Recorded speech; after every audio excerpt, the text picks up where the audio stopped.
What's the most uncomfortable situation a nice guy has put you in? Welcome to WtfRedd, the only Askreddit channel that will blow your mind. Like and subscribe right now to support Pepe's career as an independent musician. A nice guy took my suitcase from me as I was walking down the stairs under the pretext of helping. He wouldn't give it back to me, instead saying he would help take it to my bus. I kept telling him I was fine. He could give it back. I got it from here, but no. Of course he sat me in, holding my suitcase in the aisle as I was forced to take the window seat. He kept telling me he could get me booze. I was underage and didn't give a shit. I just wanted to go home. I even tried getting off a stop, or 2, or 3, early, but he insisted we take the bus to where he parked his car so he could drive me.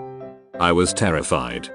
Luckily I texted my uncle, who met us at the end of the bus line. Air Force guy. The nice guy couldn't give me my suitcase fast enough. The whole "I'm going to help you even if you never asked for it" or straight up said no thing pisses me off, but the rest of the story got creepy real fast. I think I only realized just how creepy it was a few years back when I was telling it to a friend during the trip. I think my biggest worry was that I was going to miss my flight. Now I realize how bad it could have been. Creepy, you probably just dodged a rape. Or worse. Being expelled. r/unexpected Hogwarts. I was trying to leave a frat party, and the two guys guarding the closet claimed it was house rule that a girl has to give them her number to get their coats. This was not a place I was familiar with, and it was a narrow hallways tucked out of the way from the rest of the party.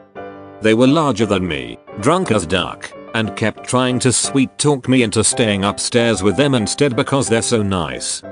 Since they had been so nice to make sure no one stole our things at the party, we had to pay them back. One guy even said I could just flash him instead. I gave them my number, and when a guy started to text me I only responded with Spider-Man memes until he gave up. Literally never saw them again. Bonus. I also received my first ever donk pic from this guy, and my response of "my, that's cute," was our last interaction over text. I'm still not sure which of the two young men I was actually talking to. I only responded with Spider-Man memes until he gave up. Best thing ever.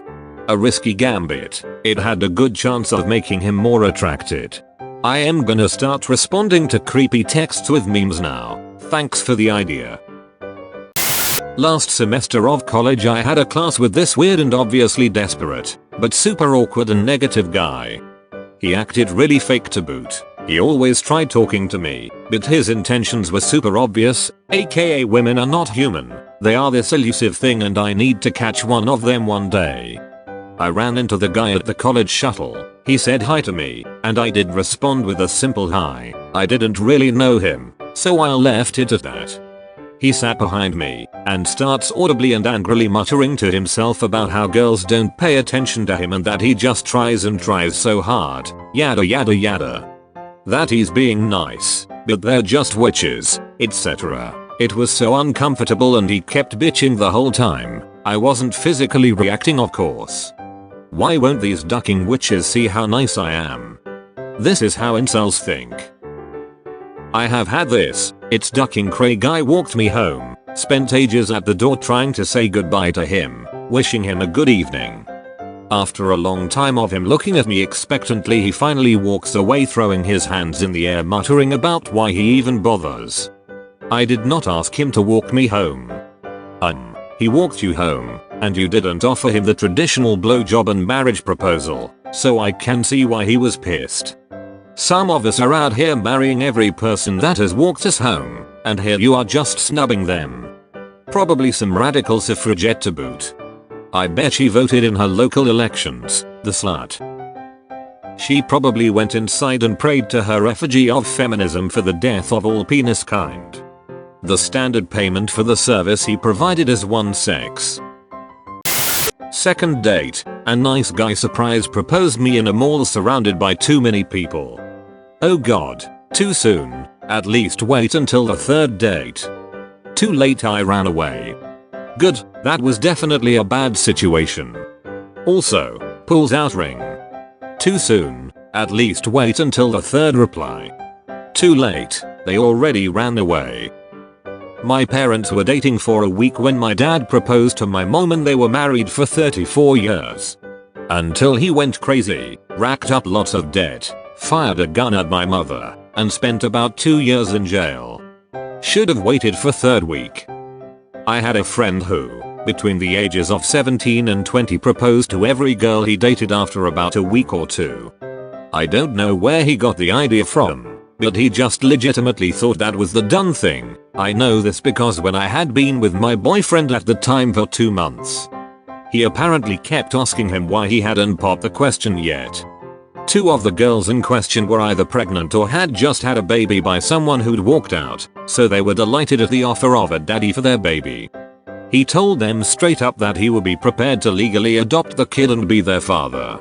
He must have been engaged 5 or 6 times by the age of 20. Luckily none of them worked out and he ended up meeting a relatively sane girl later on and having his own babies with her.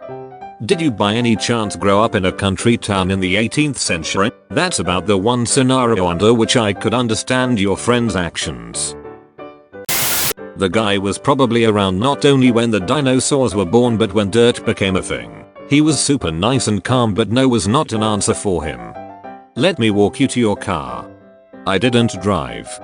You shouldn't walk alone. There's some crazy people out there. I'm waiting for a friend. I can walk you to their car. We're actually going to the restaurant there, 5 steps away, and no, not really to any of this, but I don't do strangers walking me to my car. Especially this guy who insists on it. Come on, I can walk you to your car, and if anyone tries to stop you, I've got a 12 gauge in my truck. I've used it on so many people before. I'm not going out to my car. I'm waiting for a friend. I know how handcuffs are used as well. I don't care. Leave me alone. Don't you want to know? Not really. You use the cuffs on the feet, rope to tie the hands up and then hang people. I've done that once or twice. My friend just went in the restaurant. Goodbye. Guy uses other entrance of the restaurant to come in and stand behind me as I'm telling host about the situation. Him and another big dude walk me to my car after oldie leaves. I drove home with 911 typed in the phone. I also didn't drive home immediately because someone followed me. I quickly turned off and drove to a public lit, turned off all lights and sat inside until the car drove past. Then I waited, doors locked, for 10 minutes in pitch dark before driving home, intentionally going in circles on the way.